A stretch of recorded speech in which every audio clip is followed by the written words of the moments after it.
It's the mid-15th century BC. Israel is a new independent nation of several million people. It's been nearly half a century since Israel's miraculous exodus from Egypt, after 400 long years of prophesied slavery. Half a century since the parting of the Red Sea, since the giving of the law at Mount Sinai, since Moses struck the rock and water flowed. The two great leaders and miracle workers, Moses and Aaron, have passed away. The Levites have the first 5 books of the Bible recently written by Moses to guide and instruct the people. Joshua, who took over the leadership of Israel after the passing of Moses, is now at the very end of his life. All the adult generation that witnessed the incredible 10 plagues of Egypt have now passed, with the exception of Caleb and Joshua. The 12 tribes, that is, the 12 sons of Israel, have crossed over the Jordan River and taken possession of the promised land, dispossessing most, but not all, of the Canaanite peoples. We're at the very doorstep to the commencement of the time of the judges of Israel, a turbulent 3-century era when God sent 12 judges to the 12 tribes to lead and spiritually guide them. Before the time of the kings of Israel, which started around 1100 BC, with the coronation of King Saul, a Benjamite. And now, the great man of faith, Joshua, is preparing to give his final instructions to his Hebrew brethren. Reading from Joshua 24, verse 1. Then Joshua gathered all the tribes of Israel to Shechem and called for the elders of Israel, for their heads, for their judges, and for their officers, and they presented themselves before God. Joshua calls for the leaders of the 12 tribes to gather at the historically critical site of Shechem. You see, Shechem was the very place 7 centuries earlier God had appeared to Abram and promised him that his descendants would inherit the land of Canaan, and Abram had built an altar to the Lord in that very place. Shechem was strategically located right in the heart of the land of promise, approximately 30 kilometers north of the future capital at Jerusalem. Everyone of consequence answered the call of Joshua, all the elders, leaders, judges, and officers. All the important Semites gathered to hear what they assumed were the final words and instructions from this mighty and wise man. Joshua, the oldest man in the nation, a prophet of God, Israel's military commander and spiritual leader. And Joshua said to all the people, "Thus says the Lord God of Israel, your fathers, including Terah, the father of Abraham, and the father of Nahor, dwelt on the other side of the river, the great Euphrates, in old times, and they served other gods." All Israel's leadership were open and ready to hear from this mighty man of valor, this mighty man of God, this mighty man of war, this man of renown, this man of legend. And Joshua spoke the very words of God. He commanded their attention with this opening phrase, "Thus says the Lord God of Israel." Joshua was a prophet of God, and he spoke for God, and all the people knew it. Too often today I hear fake prophets claiming to speak for God, preachers speaking from pulpits, even in conservative churches claiming divine authority and divine inspiration. God told me to preach this message today. God gave me this message to preach to you today. I'd say near 100% of the time I personally heard a preacher make such a claim. By the end of the message, I was thinking, imagine blaming God for such a boring message. Imagine having the presumption, the gall to attribute to God such a collection of garbage. Well, there was no doubt in Joshua. His words were God's words. And God's words would move the hearts of the leaders of Israel. And when a genuine man of God speaks the word of God in the power of the Spirit of God, the hearts of men and women are moved. Don't claim divine authority. Don't set yourself up as an oracle of God. Just teach the word of God. Share the word of God. Unpack the word of God. Apply the word of God to people's lives. And pray the Almighty uses your humble words, shapes your speech to have a positive impact on his kingdom.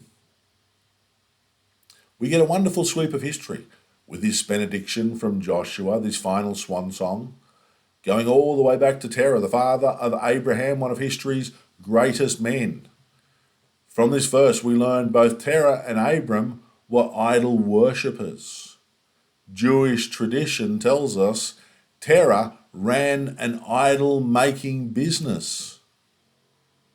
It was from the land of Ur, on the other side of the Euphrates, that God called Abram to leave his family, leave the family business, leave his city, leave his people, leave his false idols, and travel to a faraway land and serve the one true God.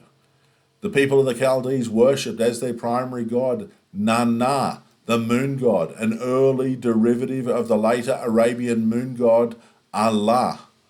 So in effect, Abram was called to leave the false god Allah and worship the one true God Yahweh.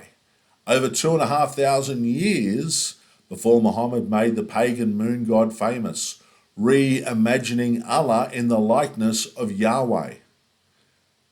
But the pagan moon crescent symbol remains in Islam, a clue about the origins of this false religion. Don't let anyone tell you Allah and Yahweh are the same God. They most definitely are not. Allah is nothing but Satan's inferior illusion of the one true God. Satan has always loved to imitate the actions of Yahweh. He wanted to be Yahweh. He thought he was Yahweh's equal. And this is what led to Satan's fall.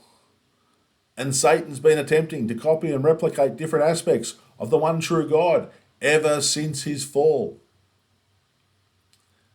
Then I took your father Abraham from the other side of the river, led him throughout all the land of Canaan, and multiplied his descendants, and gave him Isaac. The double mention of the origin of Israel coming from the other side of the river in verses 2 and 3 is poignant. The other side of the river, Euphrates, is an allusion to an even older ancestor, a mysterious man who lived for 464 years.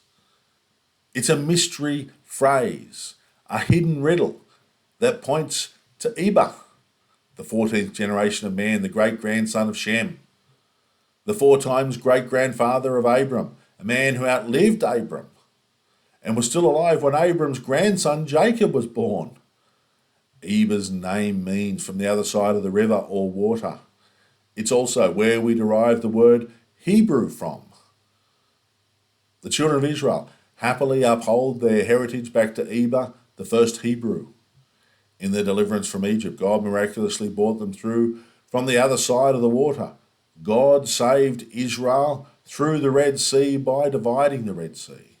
And Israel walked from the other side of the Jordan on dry land into the land of promise.